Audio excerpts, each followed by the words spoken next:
నా దైవ కృపావార్త వింటున్నాం మీకు అందరికీ ప్రభు కృపా కాపుదల భద్రత నిత్యము తోడైండి నడిపించిన గాక. ప్రియులారా, ఇక ఛానల్ను చూస్తున్న మీకు అందరికీ మరొకసారి ప్రేమపూర్వకంగా తెలియజేసినదేమనగా, ఇంకా అనేకులు చూస్తున్నారు కానీ లైక్ చేయకుండా ఉన్నారు, గమనించండి.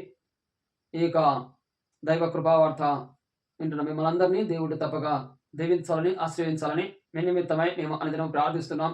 కనుక మా ప్రార్థనలు మీకు నిశ్చయముగా సఫలము చేకూరుతాయని ఆశిస్తున్నాం, నమ్ముతున్నాం. కనుక మీరు తప్పక ఈ ఛానల్ను సబ్స్క్రైబ్ చేసుకుంటే మీకు క్రమముగా ఈ దైవ కృపావార్తలు మీకు అందించబడతాయి, మీరు ఆశ్రయించబడతారు. గమనించండి. ఏదైనా వాక్య భాగం వెళ్దాం. గమనించండి. యోహాను సువార్త 2వ అధ్యాయము 5వ వచనం అంటున్నాడు, ఆయన తల్లి పరిచారమును చూసి ఆయన మీతో చెప్పినది చేయుడి. ప్రభు చెప్పినది చేయుట మనకు యుక్తము, దేవుడు చెప్పినది చేయుట మనకు క్రమము. దేవుడు చెప్పినది చేస్తే ప్రతి అవసరతలు తీర్చబడతాయి, ప్రతి అక్కర్లు తీర్చబడతాయి, ప్రతి ఈవి నుంచి మనము గడ్డెక్కించగలము, ప్రతి విధమైనటువంటి భ్రష్టమైన జీవితం నుంచి నిశ్చయముగా విజయము చేకూర్చగలము, ప్రతి అవసరత నుంచి నిశ్చయముగా ప్రభు లేవనెత్తేవాడిగా ఉంటున్నాడు. గనుక ఈ మాట చెవున పెడదాం. ఆనాడు వారు చెవున పెట్టారు, వారు గొప్ప అద్భుతము చేశారు. ఆనాడు వారు లక్ష్యం ఉంచారు, గొప్ప సహాయం పొందారు. ఆనాడు వారు చెవున పెట్టారు, ఇక ప్రభు వారు చెప్పిన మాట విన్నారు, గొప్ప అద్భుతములు చూశారు.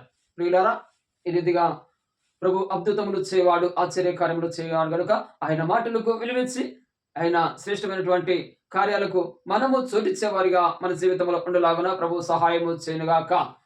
చిన్న ప్రార్థన. ప్రేమిలైన తండ్రి, స్తోత్రాలు. మీ మాటను వింటే మేము తండ్రి ఈ లోకములో దేవా మా కొరత అయినటన్నిటి నుంచి మేము విజయము చేకూర్చగలము అనే శ్రేష్టమైన మాటను జ్ఞాపకం చేశావు. స్తోత్రాలయ. ఆనాడు ప్రభా ఆ కాలాన్ని పెనువిందులో ప్రభా మీ మాటను విలువించిన ఆ యొక్క వారు నిశ్చయముగా తండ్రి మీ అద్భుత కార్యాలు రుచి చూశా తండ్రి. స్తోత్ర. నేటికి ప్రభా మీ మాటలు మేము వినేలా నిశ్చయముగా మేము అట్టి విజయం పొందుతామనే శ్రేష్టత మాకు బయలుపరిచావు. స్తోత్ర. ఈ దినమున ప్రభా ఈ యొక్క మాట వింటున్న ప్రతి బిడ్డ తండ్రి మీ మాటలు వినగలిగి, తండ్రి మీ మాటలు గ్రహించగలిగి, మీ మాటలు ఎందుకు విధేయత కలిగి, వారి యొక్క జీవితంలో శ్రేష్టత పవిత్రత కలిగి ప్రభా నీ ద్వారా మీరు ఉపకారాలు పొందుకోవడానికి భాగ్యం దయచేయమని, అద్భుత సూచన కార్యాలు వారి గృహాలను జరిగించి మీరు మహిమ పొందమని యేసు పరిశుద్ధ నామమున ప్రార్థిస్తున్నామని పరమ తండ్రి. ఆమేన్. ప్రియులారా, ఛానల్ సబ్స్క్రైబ్ చేసుకోండి. ప్రభు నామమున మీరందరినీ దీవించమని ఆశ